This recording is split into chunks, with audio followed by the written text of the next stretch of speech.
Chat GPT এর জনপ্রিয়তাকে টপকে DeepSeek যখন অ্যাপলের টপ ফ্রি অ্যাপের তালিকার শীর্ষে, তখনই ঘটে ভয়াবহ এক সাইবার আক্রমণ। হ্যাকাররা ডিপসিকের সিস্টেমে এমন ভয়ঙ্কর আক্রমণ চালিয়েছে যে নতুন ব্যবহারকারীদের রেজিস্ট্রেশন বন্ধ করতে বাধ্য হয়েছে কোম্পানিটি।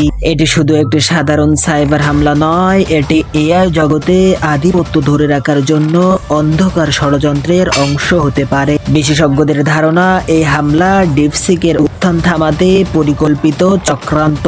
ডিপসিক দাবি করেছে তাদের প্রযুক্তি চ্যাট জিপিটির চেয়েও শক্তিশালী এবং সাশ্রয়ী। তবে এই সাইবার হামলা কি ডিপসিকের ভবিষ্যৎ ধ্বংস করতে সক্ষম হবে? চ্যাট জিপিটি কি তার হারানো সিংহাসন পুনরুদ্ধার করবে, নাকি ডিপসিক হয়ে উঠবে এআই জগতের নতুন সম্রাট? প্রতিদিনের সাইবার হামলার খবর জানতে চ্যানেলটি সাবস্ক্রাইব করুন।